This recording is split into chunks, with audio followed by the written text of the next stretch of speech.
Bonjour à tous, j'espère que vous allez bien.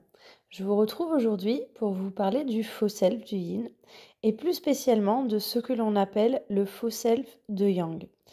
Je vais mettre aujourd'hui en plus ce faux self de yang entre guillemets, je vais bien insister là-dessus.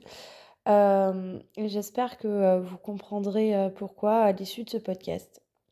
Alors, déjà, je voudrais vous rappeler, ce qu'est, le faux self. Le faux self, c'est, le mécanisme pour les yin, là où, en face, nous avons pour les polarités yang, le mécanisme, d'ego. Le faux self, c'est l'ego qui l'a mis en place, parce que nous en avons tous un, qui nous protège et qui crée ces stratégies de survie, donc soit la stratégie de survie yang, soit la stratégie de survie yin, et donc on pourrait dire soit le mode de fonctionnement yang, soit le mode de fonctionnement yin. Le mode de fonctionnement yin, c'est de créer un personnage qui va faire illusion pour ne pas être rejeté. Le plus vulgairement possible, c'est ça. Ce personnage, essentiellement, ne va pas être qu'un seul personnage, ça va être en fait une multitude de rôles et de personnages. C'est une multitude de nuances. C'est pour ça que je parle de boule à facettes, c'est tant il y a de nuances à prendre en compte. Ce, ce faux self, ce mécanisme de faux self, il est régi par ce que j'appelle l'entité chef du faux self. Je vous ai fait un épisode là-dessus, qui est un petit peu la partie de vous, donc de vous, la polarité yin, qui vous protège et qui décide et active, donc ça tout se fait de manière inconsciente, qui active tout le système de boule à facettes. L'ennui, c'est que lorsque l'on parle de ce faux self du yin, l'entité chef, on l'appelle le faux self, le mécanisme, on l'appelle le faux self, et chaque nuance, chaque facette, on va l'appeler le faux self. Donc c'est très souvent difficile de s'y retrouver. Je le vois bien en séance. C'est pour ça que j'essaye de vous donner le plus de choses possible à travers ces épisodes.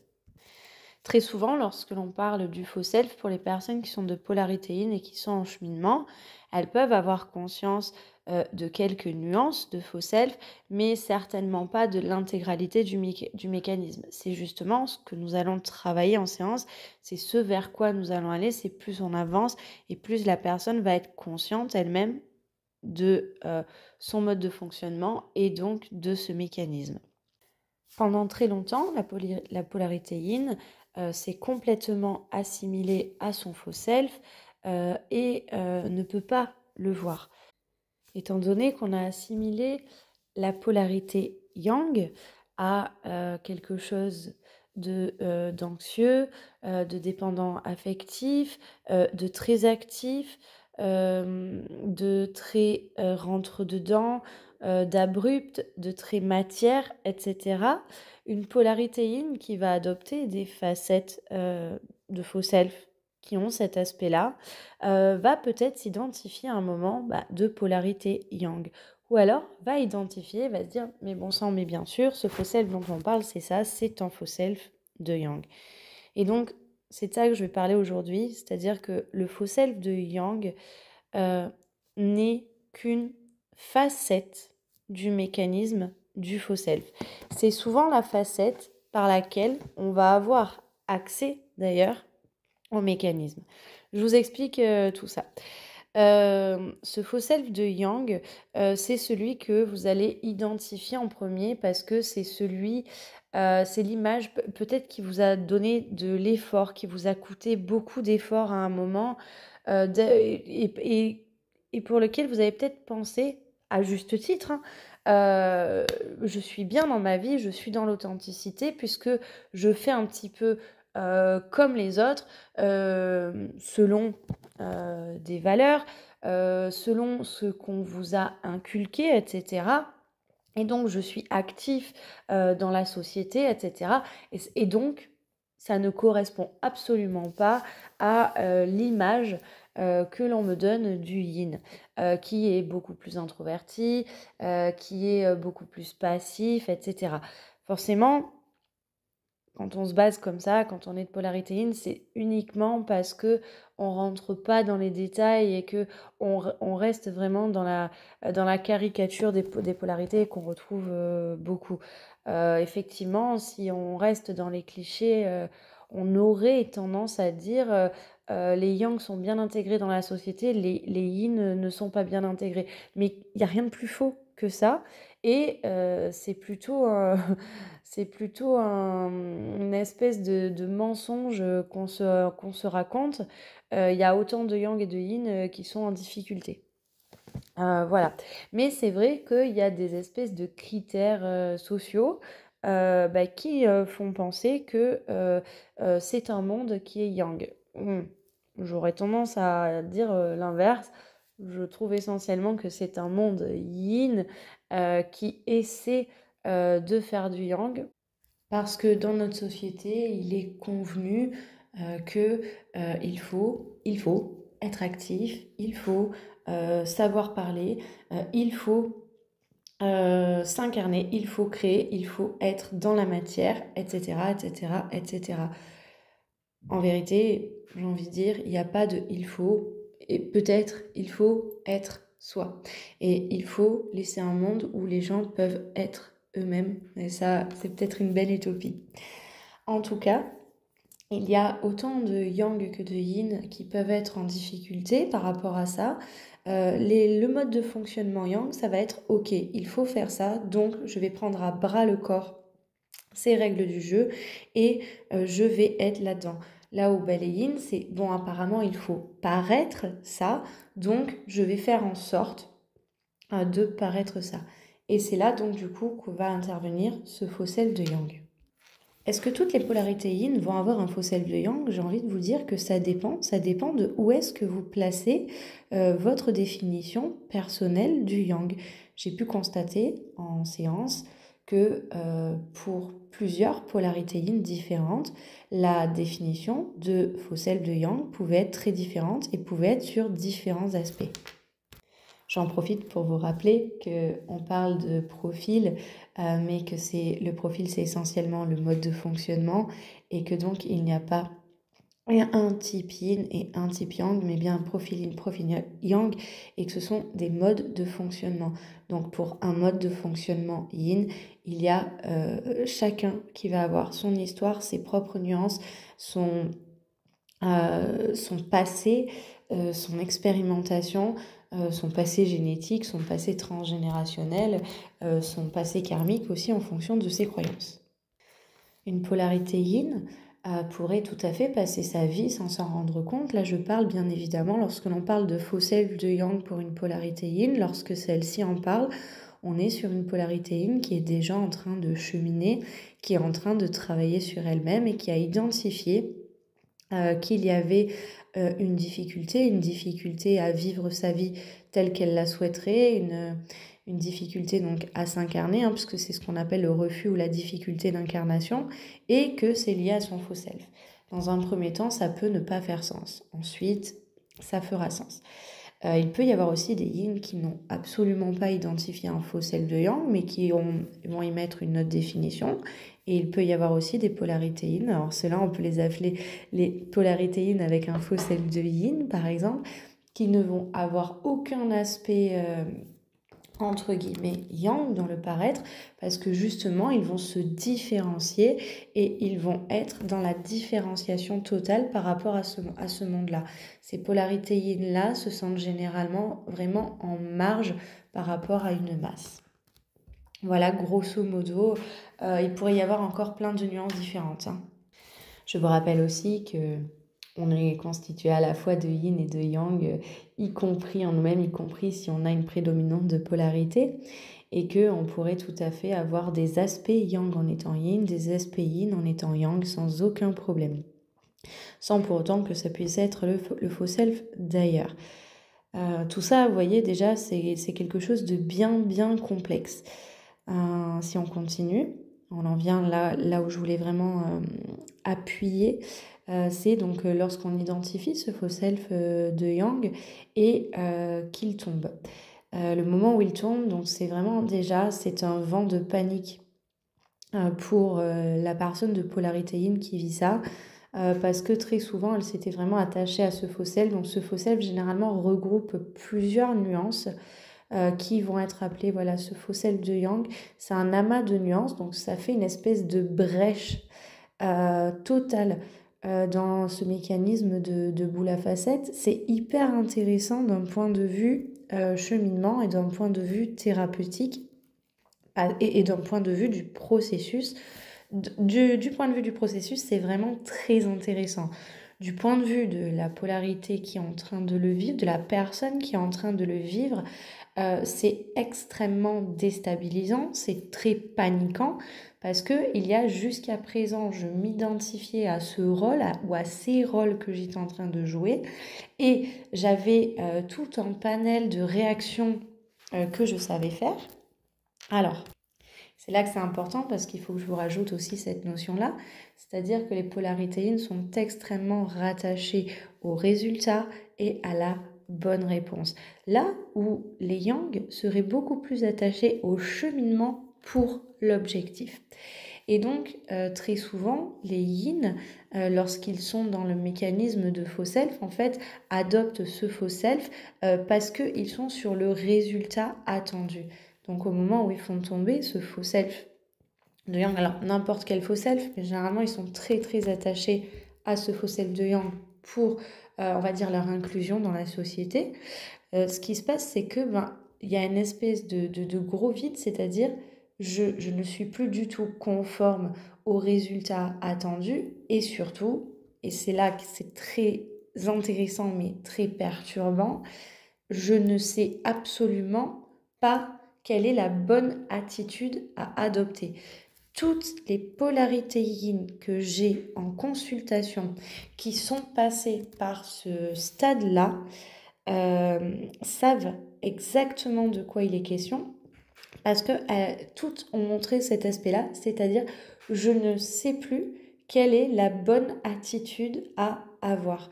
Et c'est là que c'est très intéressant puisqu'en fait il n'y a pas de bonne réponse, il n'y a pas de bon résultat, il n'y a pas de bonne attitude à avoir, c'est qu'est-ce que instinctivement tu aurais envie de faire. Et donc c'est là où on voit la brèche du faux self. Et généralement, la polarité yin va avoir un espèce de vent de panique totale parce que il n'y a pas de bonne réponse et donc la polarité yin va un petit peu se mettre à tourner plein de possibilités. Ce sont des roues mentales à ce moment-là il faut que j'arrive à trouver quelle va être la nouvelle bonne réponse puisque la réponse que j'avais avant n'était pas la bonne. C'est un petit leurre quand même, puisqu'au final, c'est pas que la réponse que vous aviez avant n'était pas la bonne, c'est qu'en fait, il n'y a pas de bonne réponse à avoir, il y a à être soi.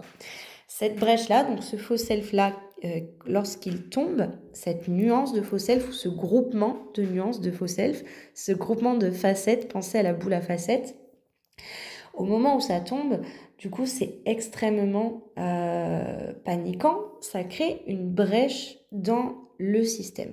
Je vous disais que c'est très intéressant au point de vue du processus parce que c'est le fait de faire tomber ce faux self-là, du coup, ou cette nuance, comme c'est quelque chose d'assez gros, ça regroupe plusieurs nuances.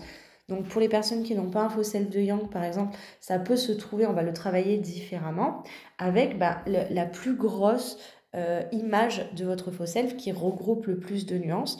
Le but est de créer une brèche dans la boule à facettes, vous l'aurez bien compris. Le fait est que cette panique va faire penser à la polarité yin qui le vit de c'est bon, j'ai réussi à faire tomber ce mécanisme de faux self, je n'ai plus de faux self. Étant donné que mon faux self de yang est tombé, je n'ai plus de faux self. Or, c'est un leurre absolu, puisqu'en fait, il y a un trou dans la boule à facettes.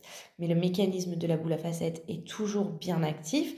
Et là, d'ailleurs, l'entité chef du faux self va s'en donner un cœur joie pour essayer de reboucher ce trou ou essayer du coup d'activer de nouvelles facettes pour colmater ce trou, en sachant que du coup les anciennes facettes n'étaient plus bonnes par rapport au résultat, et donc elle va essayer de mettre d'autres facettes en fonction de ce qu'elle va imaginer être bon. C'est là qu'entre en fonction, je dirais plutôt, tout le système de projection de la polarité yin. Vous voyez bien que dans le mécanisme du faux self, il y a plein de systèmes imbriqués. De la même façon que pour le mécanisme de répression du yang, c'était un système à multiniveau, on voit bien que le système du faux self est à multiniveau. Du point de vue du processus, lorsqu'une polarité yin en est là, et une polarité yin, pour qu'elle en soit là, il faut qu'elle ait vraiment beaucoup cheminé et très longtemps, et qu'elle soit aidée pour ça, et qu'elle soit aidée en ce sens-là. Une fois que la polarité yin en est là, on sait que le processus va se faire. Il n'y a plus vraiment d'inquiétude à avoir pour la personne. On sait que le processus va se faire, que c'est dans la difficulté, mais que ça va se faire. Par contre, ce qui se passe pour la polarité yin, c'est que c'est le moment où elle rentre dans le dur de son cheminement. Et c'est là que jusqu'à présent, déjà, tout ce qu'elle avait fait était déjà extrêmement difficile. Et là, ça devient absolument complexe parce qu'il y a une espèce de vulnérabilité qui se met parce qu'il y a cette brèche et parce que l'entité chef du faux self, à ce moment-là, donc celui qu'on appelle le faux self aussi, vous aurez bien compris, à ce moment-là, va se manifester un petit peu dans tous les sens, va semer beaucoup de confusion, parce que c'est un petit peu au moment où il y a cette brèche, le faux self, l'entité chef du faux self, comprend que le système de survie est en péril, lui-même, du coup, qu'il est en péril, et donc c'est lui ce qu'il veut, c'est rester bien présent. Et donc à ce moment-là, il va y avoir des activations de faux self, des activations dans tous les sens. C'est une période qui est atroce à vivre pour la polarité yin qui le vit. Je les vois en séance et à ce moment-là, il y a besoin de pas mal de soutien parce que tout ce sur quoi se basait la polarité yin s'effondre. À ce moment-là, elle ne sait plus du tout, c'est là où elle constate à quel point elle ne sait plus du tout qui elle est, à quel point elle ne sait pas quoi faire parce qu'elle est encore régie par ce système d'avoir la bonne réponse. Et c'est là par contre que elle va petit à petit, il faut vraiment qu'elle arrive à passer à la panique, à ne pas céder à la panique, et elle va petit à petit entamer le chemin de découverte d'elle-même. À partir de là, elle va commencer à avoir l'entité chef du faux self dans le viseur, elle va voir comment le mécanisme se joue en lui-même, et elle va commencer en fait à défaire nuance après nuance et à intégrer parce que dans chaque nuance du faux self, dans chaque facette, il y a une part de la personne. Le faux self n'est pas que un masque qui fait illusion, c'est un masque qui fait illusion, mais dans lequel il y a quand même un fragment de la personne. Énergétiquement, c'est plutôt intéressant à observer. Et donc, c'est d'aller déconnecter tout ce qui n'est pas de la personne et d'aller reprendre ce qui est à elle-même et ce qui faisait qu'elle se sentait aussi authentique. Avec tout ce que je suis en train de vous décrire, vous comprenez bien qu'une personne qui est de polarité yin ne peut pas faire ce travail, n'est absolument pas en capacité de faire ce travail tant qu'elle n'a pas renoué avec ses émotions, tant qu'elle se sent submergée constamment émotionnellement et tant qu'elle est en pleine dissociation pour éviter les émotions. C'est pour ça que bien avant de parler du faux self, parler de vos émotions. Je le vois très souvent en consultation.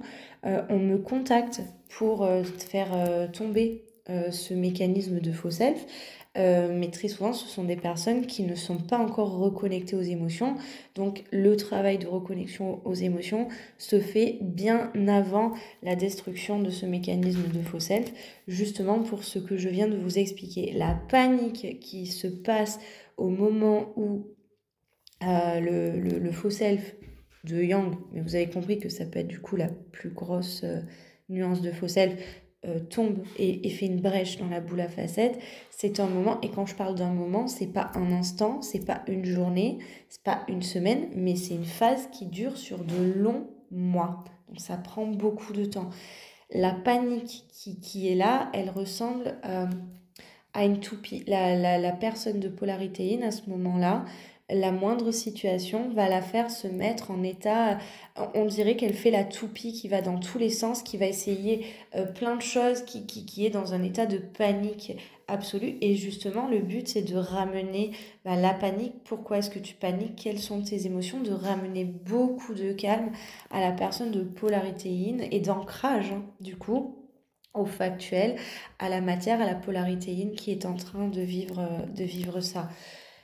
Il est absolument nécessaire d'avoir fait le travail de reconnexion émotionnelle avant d'entamer ce travail-là. De toute façon, le travail du faux self, c'est plutôt bien fait. Le faux self ne se désintègre pas et il est impossible de faire une brèche dans le faux self tant que, dans la boule à facettes, du coup, vous l'aurez compris, tant que il y a submersion émotionnelle et dissociation. Ce mécanisme est vraiment très très bien fait. La difficulté qui va se trouver, elle se situe vraiment dans le fait de se dire, étant donné que j'ai fait tomber ce faux self de Yang, mon faux self est parti. Ça, c'est un endroit qui peut coincer les personnes. J'ai déjà vu des personnes, par exemple, qui avaient identifié ce faux self de Yang, qui ont vécu la panique d'une manière ou d'une autre. Et à ce moment-là, le mécanisme, l'entité chef, ont créé, pour colmater la brèche, ont créé un nouveau faux self bien différent, dont la personne n'a pas conscience, et donc la boule à facettes a été recolmatée. Elle est certes plus fragile, on le voit bien évidemment, c'est certes plus fragile, mais la brèche a été recolmatée. Il faut vraiment passer par les émotions pour que la brèche puisse rester ouverte. Et donc c'est souvent très bloquant parce que la personne est sûre d'avoir fait le taf et puis elle se rappelle de la difficulté qu'elle a vécue, parce que oui, c'est extrêmement difficile lorsque cela arrive. C'est extrêmement complexe émotionnellement et à juste titre, hein. Et donc, du coup, il y a vraiment cette espèce de peur de moi, je ne veux pas repasser par là. On reprend le mécanisme d'évitement et à ce moment-là, ça peut faire justement un système de boucle. Donc, pour moi, il était très important de vous faire cet épisode aujourd'hui parce que je retrouve beaucoup de personnes en consultation qui peuvent être dans cet état et qui ne savent pas où aller, qui ont très peur de recommencer le travail peut-être à cause de ça, mais qui en même temps se sentent complètement bloqués et ne savent pas comment avancer. D'autres qui se disent, bah oui, il y a ce faux self que je vois de Yang, mais j'ai abandonné des nuances, et qui n'ont pas eu une brèche assez grosse, ça peut arriver aussi parfois. Dans tous les cas, ce faux self de Yang, et c'était vraiment le but de cet épisode, c'est pour ça que je vous ai dit, je vais en parler entre guillemets, le faux self de Yang n'est très certainement pas le faux self. Et donc, pour toutes les personnes de polarité yin qui se sentent bloquées dans leur cheminement, quel qu'il soit, parce que elles ont identifié un faux self de yang et qu'elles ont travaillé ardument pour le faire tomber, qu'il est tombé et qu'aujourd'hui elles se sentent toujours dans la difficulté, c'est parce que vous n'avez pas continué.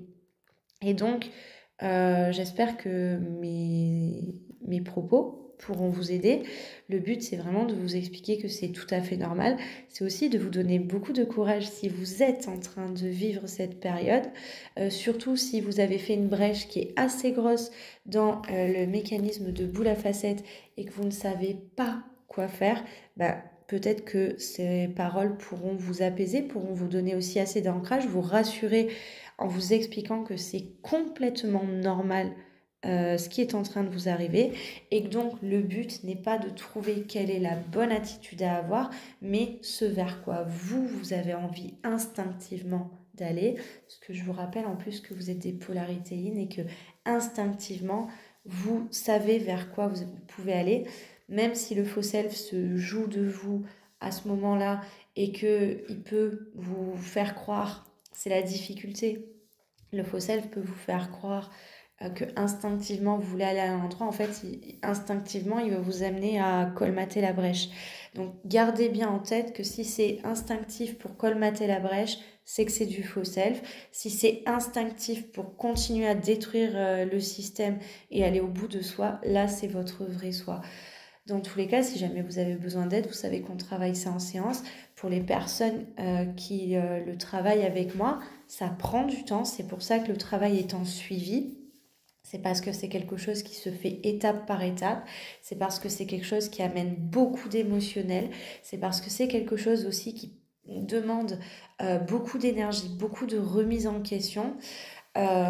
Et que ça se fait vraiment tout doucement. Donc, en tout cas, si jamais vous avez besoin, vous savez qu'on peut voir ça en séance. Pour des personnes qui auraient identifié des personnes de leur entourage qui sont dans dans ce cas de figure, sachez que vous ne pouvez absolument rien faire pour une polarité yin qui est en train de vivre ça, puisque c'est son propre chemin d'individuation comme n'importe qui. Vous pouvez être présent, vous pouvez être vous-même et être rassurant, être ancrant, mais vous ne pouvez absolument pas faire ce taf et vous ne pouvez absolument pas guider la personne qui est en train de vivre ça, puisque le but c'est qu'elle puisse aller vers elle-même. C'est un vrai travail thérapeutique. Par contre, vous pouvez peut-être juste prendre aussi un petit peu de recul par rapport à ça, voir ce que ça vous évoque à vous comme émotion et rester patient, ne pas être dans le jugement de ce qui se passe, parce que la personne qui est de polarité yin et qui vit ça est complètement chamboulée et peut passer par plusieurs phases. Je rajouterai que c'est un petit peu la même chose qui se passe lorsque les yang fracassent leur carapace d'ego et se retrouvent dans un état de vulnérabilité extrême. Nous avons des yang qui pendant plusieurs mois vont être dans des états de telle vulnérabilité qu'on a l'impression que ça part un petit peu dans tous les sens et c'est le temps de stabiliser ça. Les deux polarités ont leurs défis finalement. Ce ne sont pas les mêmes défis, mais en termes de taf, c'est complexe des deux côtés.